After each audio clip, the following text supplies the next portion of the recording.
días, ya vamos en el capítulo 4 o 5. Vamos a trabajar ahora ecuaciones diferenciales ordinarias.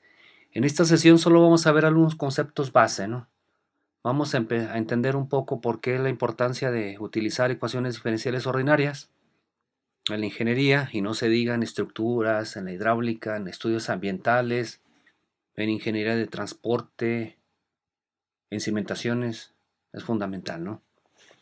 Bueno, ¿qué vamos a estar trabajando? Vamos a ver conceptos base, vamos a estudiar las ecuaciones diferenciales ordinarias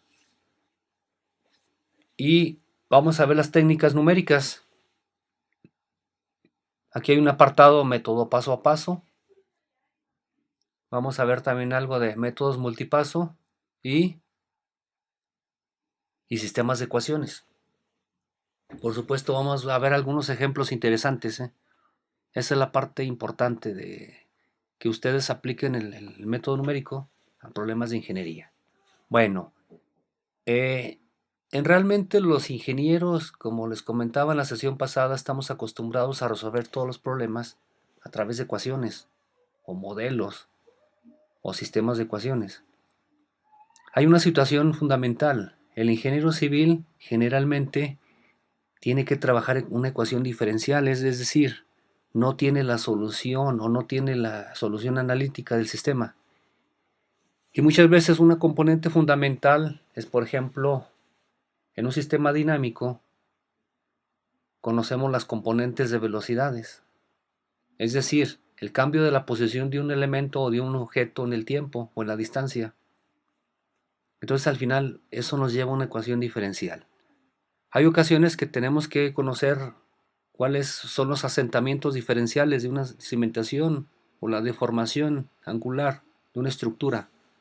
Entonces al final son movimientos o desplazamientos o rotaciones en la distancia o en el tiempo. Entonces al final tenemos que resolver ecuaciones diferenciales ordinarias. Bueno, ¿qué tipo de ecuaciones vamos a trabajar?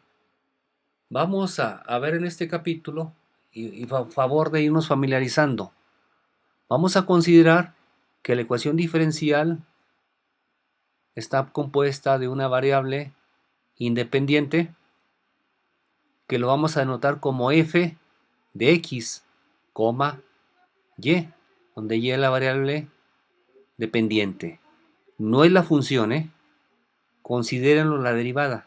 Póngale una nota, póngale aquí un recuadro con luces LED, con un audio o algo, para que lo identifiquemos rápidamente. No es la función, es la ecuación diferencial. Bueno, si nosotros recordamos las ecuaciones diferenciales, cuando las resolvemos aparece una constante de integración. Bueno, entonces a partir de ello tenemos nosotros que definir otra condición fundamental de la ecuación diferencial. Tenemos que proponer la condición inicial. Ahorita lo vamos a ver más adelante en un ejemplo práctico. Entonces, cuando resolvamos el problema de la ecuación diferencial y la condición inicial, entonces ya estamos preparados pues para resolverlo. Bueno, ¿qué técnicas matemáticas conocemos para resolver ecuaciones diferenciales ordinarias? Por ejemplo, las fórmulas conocidas de la integración directa, algunas que integración por partes, ¿no? Otra por sustitución. ¿Qué otros métodos de integración conocen?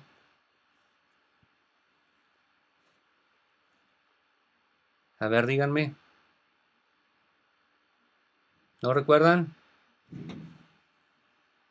Bueno, entonces les voy a dejar una actividad para que ustedes revisen cuáles son las técnicas analíticas para solución de ecuaciones diferenciales ordinarias. Bueno, hay ocasiones en que también no tenemos que resolver una, sino dos o un conjunto de ecuaciones diferenciales.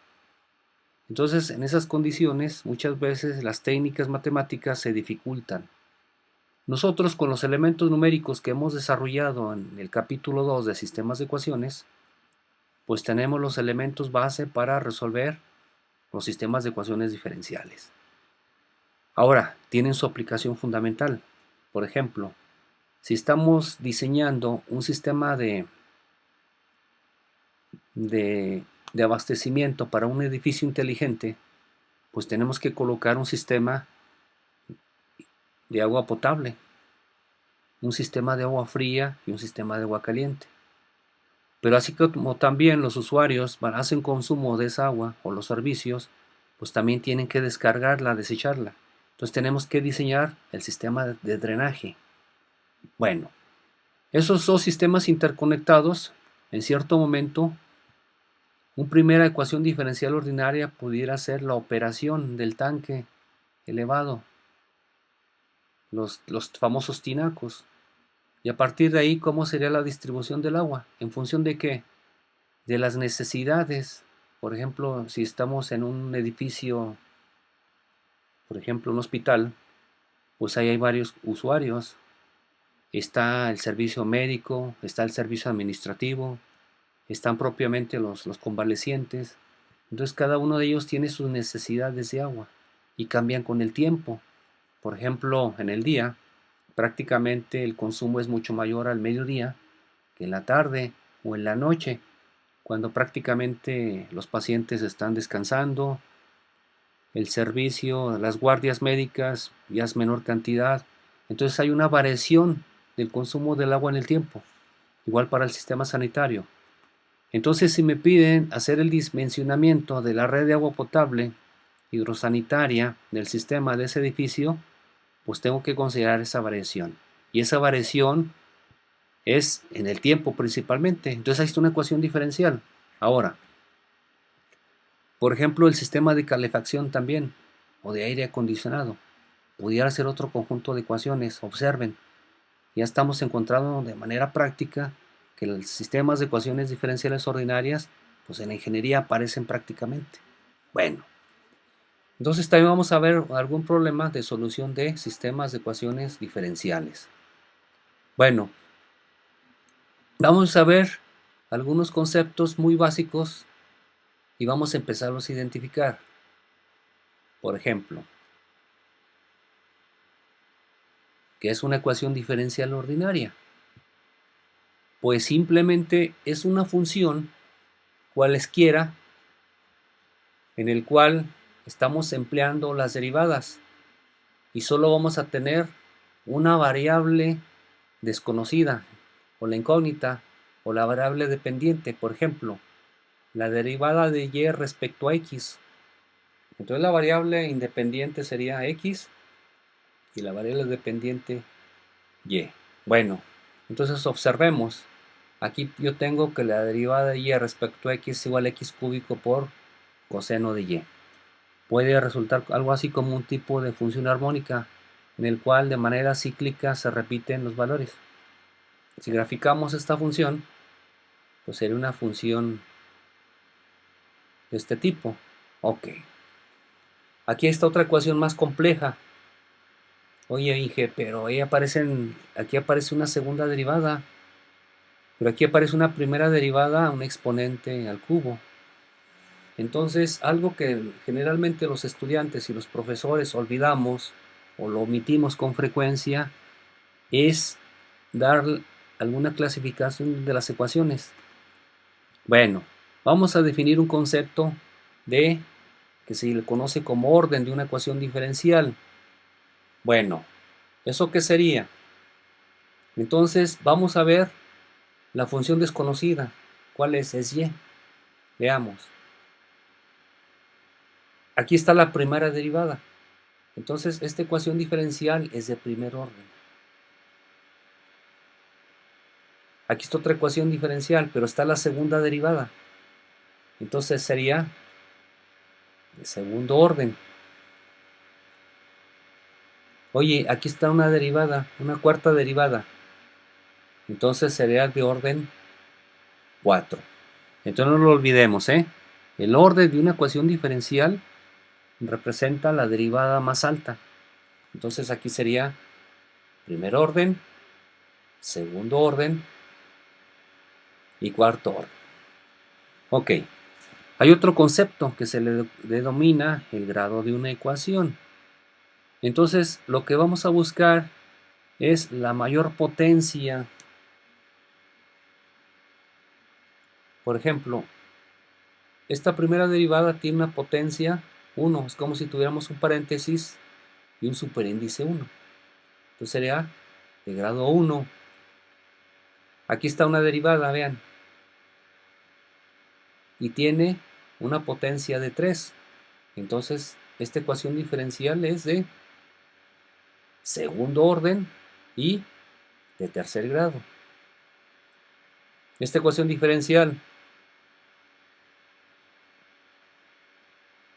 entonces, aquí tenemos el exponente de la derivada. Entonces es de segundo grado. Ok, bueno. ¿Qué es una ecuación diferencial ordinaria? Simplemente es una ecuación en que no aparecen ni potencias ni derivadas de orden superior. ¿Cómo cuál sería? ¿Cómo cuál sería? Esta. Así de sencillo. De y respecto a x. Sin derivadas de orden superior ni exponentes. ¿Sí? Entonces con esto ya sabemos qué ecuaciones diferenciales ordinarias o cuáles son las ecuaciones diferenciales que vamos a resolver. Entonces, esta ecuación diferencial sí la podríamos resolver en este curso. Aquí yo tengo una segunda derivada. Entonces, los métodos que veamos no son aplicables. Oye, para esta tercera ecuación tengo una cuarta derivada y luego está un exponente menos esta. Tampoco la podemos resolver con las técnicas que vamos a ver en estos 3 días. Entonces, la única ecuación diferencial ordinaria que tenemos es la primera de ellas. Vean, nomás tenemos una derivada y un producto de las variables dependiente e independiente. Eso no hay problema, lo vamos a ver. Bueno, ¿qué otra cosa necesitamos conocer de las ecuaciones diferenciales ordinarias? Primero, toda ecuación diferencial ordinaria la vamos a igualar a 0, generalmente. Entonces podemos tener la variable x, la variable y su derivada. Por ejemplo, voy a regresarme. Puedo tener las dos variables y la primera derivada. Vean, tengo la primera derivada y las dos variables. Entonces, esta ecuación la vamos a resolver más adelante.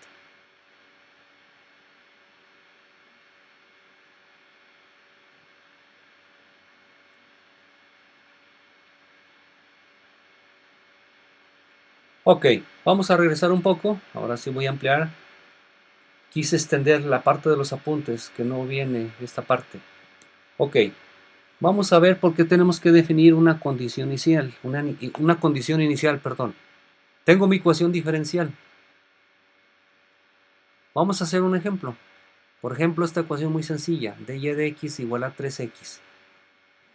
Si yo la integro, 3x cuadrado sobre 2, más la constante de integración. Si la integral no está definida, así queda. Pero generalmente en la práctica, ¿qué tenemos que tener? Pues resulta que esta ecuación general tiene infinitas soluciones. ¿Qué cambia en la vertical o en la ordenada? ¿Qué es lo que cambia? Pues este término c. Si aquí c vale 0, por ejemplo, ¿cuál curva estaríamos trabajando? Esta.